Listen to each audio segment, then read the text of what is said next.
All right. This is Chris Hall from Chris Hall and the Reseda Draw, the best country music band in the universe. Oh, and Jam, what do you do? I do techno stuff. Band called Lunica Station. The best station in the world. What are we listening to? What did we listen to and live? All right, we listened to Stay by Kid. We still don't even know how to say this kid's name. No idea. Kid Laroi, Kid LaRue, Kid Wallakazoo. Yeah. Kid LaRusso. Featuring the Biebs. That's what we listened to.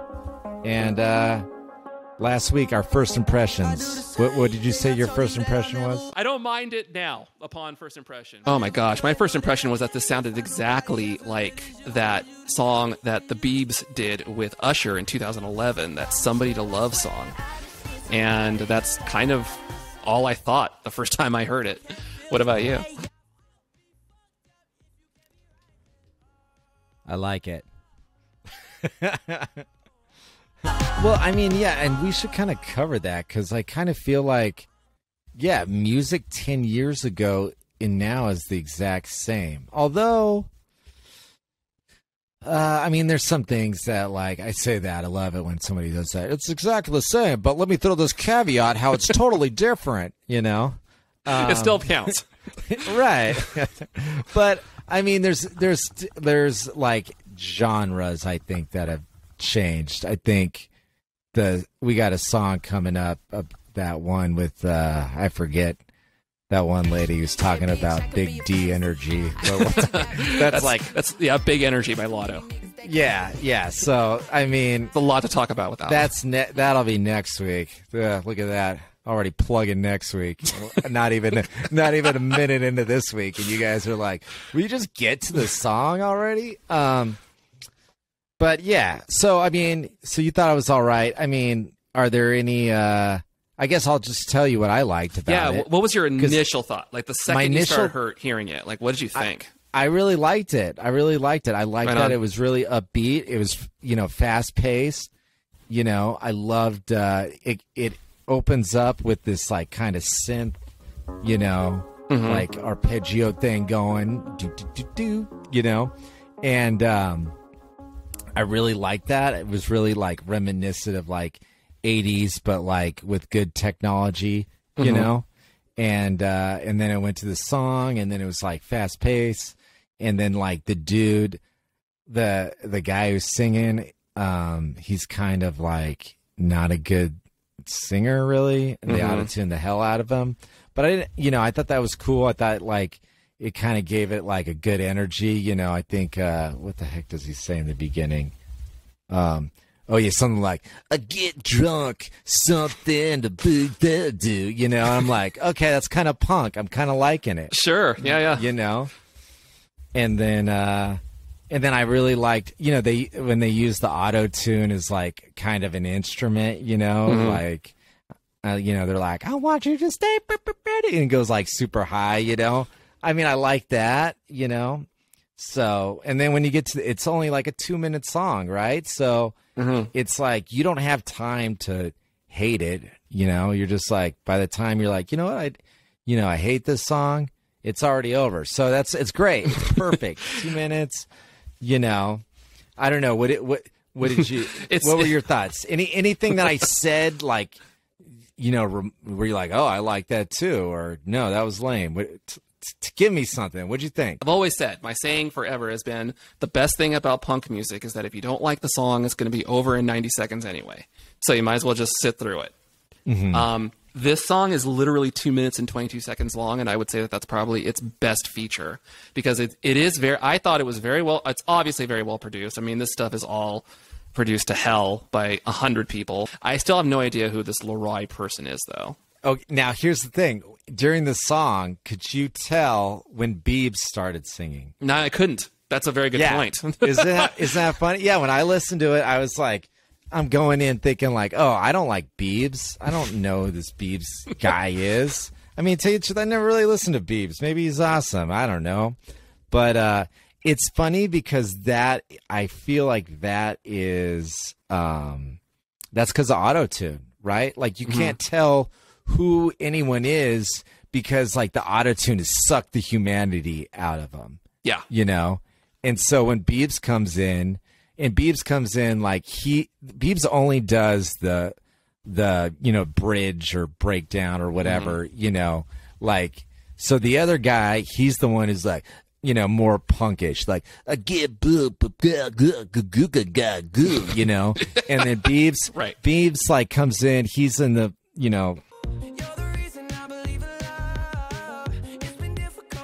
yeah, it's just more of like a singing, but it's still like so auto-tuned that unless you like, you realize that it's not as like kind of choppy, and like the rhythm is a little different. You don't really know it's a different person, Yeah. So. Yeah. There's a lot of bleed over. And again, for a 2-minute song to have two people like bouncing off of each other, so it could be very crowded. So, I mean, I don't know. Do you think, I mean, it might have been by design, but again, they could have made it a minute longer and done something more interesting. I really think that like they brought Biebs. Biebs was just bring him in so we can get people to listen to this, I don't think that this guy has had a big hit, but like, I mean, he's had some stuff. I kind of clicked through some of his stuff. He's got like, I don't know. I looked on YouTube. He had this one had like 10 times more views than anything else he's ever done. So, wow. And I think that's the Bieb factor. Yeah, it's definitely the Bieb factor.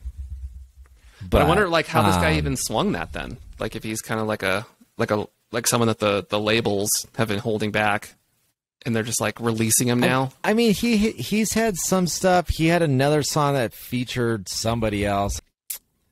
Okay. I wanted to talk about like how he's such a pretty guy. Oh, Did you look at a picture of this guy? I haven't seen a photo of this guy.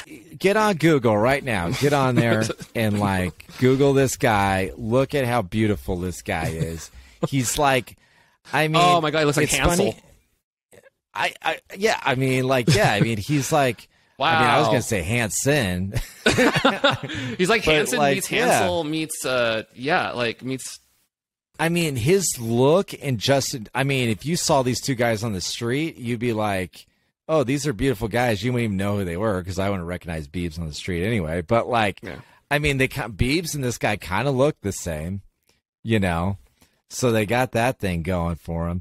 This guy's like dating like a TikTok girl who's like shocking. Super hot. Yeah. I looked her on his Wikipedia. It says something about like, he wants to be like what Drake is for Canada. Like because he's Australian. He wants to be that for Australia. That's a tall order. Well, I didn't even know that. Like, I know. Is Drake really something for Canada? I mean, come on. I would say Carrey is exactly Jim Carrey. I think Keanu Reeves even has some Canadian. But I would think that Deadmau5 is probably more of a force. Deadmau5? I didn't even know Deadmau5 was Canadian. Yeah, I think he still lives in Toronto. Yeah. That's where his studio is. But I would say that he's bigger and has more lay to that. What about Australian? You know any Australian musicians? Keith Urban. That's about it. Okay. Oh, yeah. Well, I think like AC/DC, right? They're Australian. Are they? I don't know anything about it. Wow, that's interesting if they are. AC/DC, they're either Australian or they're like Kiwis, right? Is that bad that like, great, we got some Kiwis listening out there. They're thinking like, oh, yes, formed in Sydney. Yeah, holy so crap. They're like, wow. Yeah. And then also like on his Wikipedia, it says something about how he like used to be a gangster and like selling drugs, and his dad was never around. In the same Wikipedia page, his dad also is like in the music biz and like produced America's Who Wants to Be a Star, Simon Cowell show in Australia, okay, gotcha. right? Yeah. And so like it's a little like shady on like you're thinking like, okay, his dad's in the biz, he's a pretty boy, he's now in the biz, but yet he lived the gangsta life. You know, you're kind of like, things don't add up here, you know, with his story. Right. So, yeah. I mean, to me, his brand is lover boy with a little bit of a punk edge, you know. Right.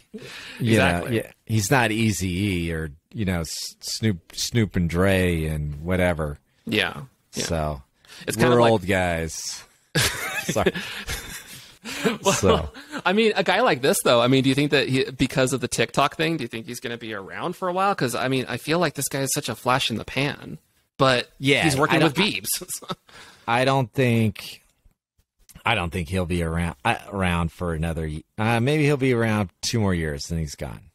Okay. That's my prediction. Yeah. Because I think a lot of this too has to do with the fact that, like, you know, if you're going to be around, you need to like what you do, right? Like, I don't believe that this guy is doing this because he likes music and he loves music. Yeah. So Yeah. I think it's more his choice than anything that he won't be around. I don't think it's our choice, because they can keep, you know, whoever the next cool guy is, right? Mm-hmm. I mean, he can keep throwing money out, get the Weeknd on there, and keep throwing out, get like somebody else on there, you know. I mean, that's what all the rappers do, right? That's why all their songs are featuring this guy, featuring that guy, Right. You know. Yeah. All right, so what are we going to rate this one? We turn it off, we listen to it, we buying the record. I would listen to it just because it's so short. I would just be like, yeah, whatever. And also, I remember this conversation, and I wouldn't mind hearing it again. I mean, I liked it. I'm not going to buy the record. I'm not going to listen to it on my own ever again. Exactly. It comes on the radio, I'll listen to it. I think that's going to be like the same for a lot of everything, that we're going to be like, we're not going to get the record. Let's see what the guy's next track is. We're not, because we're still buying albums like old guys. But I'll give this a higher rating than I did the other guys. I'll give them a 3. Oh wow, look at you with a 3. Jeez. Yeah. I'm gonna stick with a 2 on this one. I think that it's just good enough to make me not skip it, but it's just so inconsequential. So the real question is, Heat Wave and versus this one, which one's better, Heat Wave or Stay? Wow, I would probably go with Heat Wave just because there's more. Oh, you went with Heat Wave. I'm gonna go back on it. We differed on it. Now we got to have now we got to battle it out in a ring somewhere, celebrity deathmatch style. It's just 2 CDs fighting each other. I look. So, all right, cool. Well, what's going on next week? Next week we're playing. We're going to be checking out "Big Energy" by Lotto, and based on the cover alone, I think that we're going to have a lot of fun with this. First impressions. It's that was that Mariah Carey song, right? It was, yeah. Sweet Sweet Fantasy Baby. When I close my eyes, you come entertain me. Or save me. Something like that. It's like these reboots, right? I mean, we're like 5 reboots in on this one. But, I mean, initially, I'll tell you, I'll be straight up. My first listen, hated it. Okay. That's all I got. Hated it. I don't really like that Mariah Carey song all that much. Yeah. And then I got this chick talking about, you know, her wet cooch and all that good stuff. I was like, do I need this? Do I need this in my life? Is this something? Oh, my life's so much better now that I got this lady covering a song I hate. And right, exactly. And needs her big D energy. I mean, I think I was about to get into this earlier, shoot. But we'll talk about that next week. Yeah, we're going to live with this for a week. We'll do some laundry while listening to some BDE. Right. My kids are going to love it. Drop them off at school with this blasting out of the minivan. Right. Yeah, exactly. I'm like, oh, hey, Mrs. Smith, I get him my big D energy. Oh, my gosh. All right. Well, thanks for listening, everybody.